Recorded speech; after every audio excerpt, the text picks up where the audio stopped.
I always told myself I would never work over nobody else's work. Now look at me, working over somebody else's work. Hi guys, welcome back to the channel. So today my client has gotten her nails done at the nail shop. A little context, she got a gift card for a nail shop and she just ended up going there and took a little break from me. And now she showed me her nails and she was like, can you do a refill over them? Of course, I analyzed the nails first to see if she had anything going on with her nails because I know how the nail shop gets down. I was like, okay, let me look at them real quick before I tell her yes. When I first started doing nails, my policies really were based off of mainly what other people said and not from my own experience. Because I'm just starting out, so I really don't have any experiences to go by to put in my policies. Now, you can definitely go based off of other tax policies, which some still stand like deposit, no extra gas, things like that. But when it comes down to me working over other people's work, I feel like sometimes I put a little tweaks on it now, because at first I used to be hell bent like I don't want to work over nobody else's work. I done heard everybody else's horror stories and clients blaming them for this, that, and the third.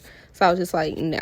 But now the only way that I don't really work over anybody else's work is if they're missing more than 3 nails. At that point, I'll be like, okay, let's go ahead and soak this off. It don't make sense for me to work over this if it's just gonna be like a full set all over again. And really the main thing is, you know how they say like special privileges? It depends on if you're a regular or not.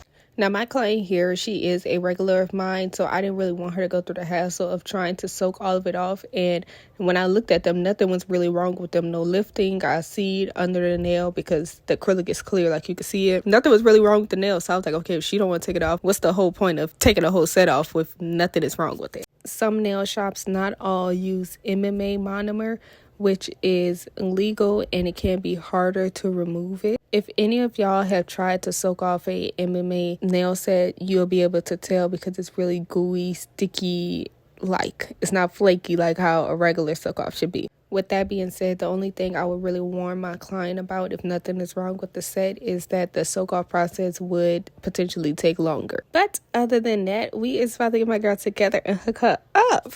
But it is definitely up to you which route you want to go. Rather you want to take the clients who have a previous set on, or rather you don't. If you don't, I totally understand because I used to be that same way. But if you do, please make sure you tell the clients about anything that could possibly happen.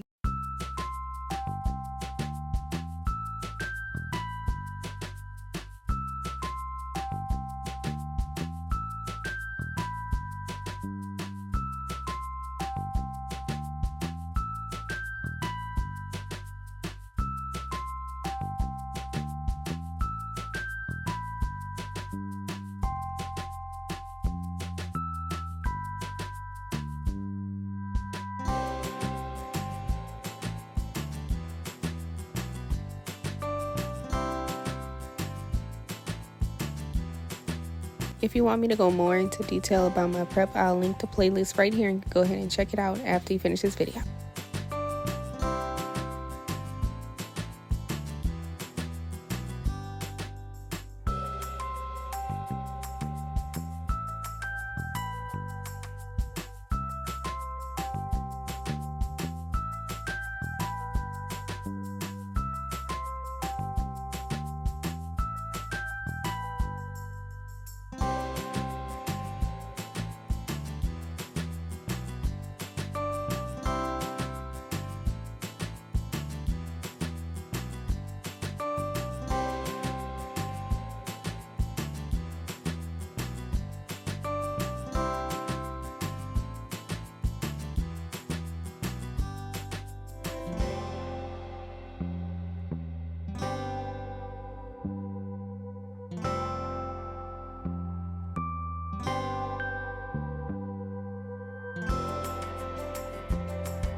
I definitely had to crisp up her shape a lot more because it is not how we usually like it.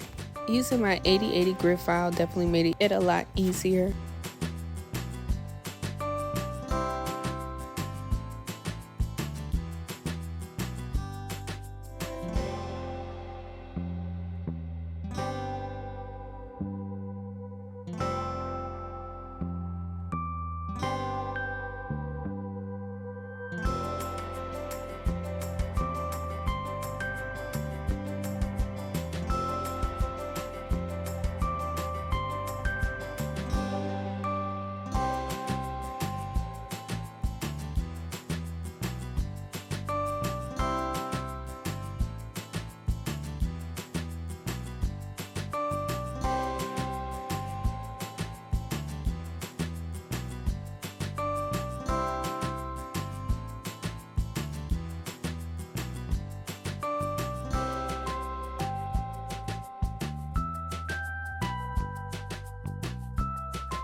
I've been very obsessed with cat eye. I love using the cat eye because it gives you that effortless look, especially when I'm struggling to do my opposite hand. I'd be like, yeah, let's go ahead and throw some cat eye in here so it look like I did something when I really didn't do anything. She's seen a picture of my other client's nails, and that's the inspo that we went based off of, and this pink was so pretty.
I thank you guys so much for watching. Make sure y'all like the video, subscribe to the channel. Please make sure you subscribe so you see everything I post, including my shorts and regular videos. And leave me a comment down below. And I'm going to see y'all later. Bye.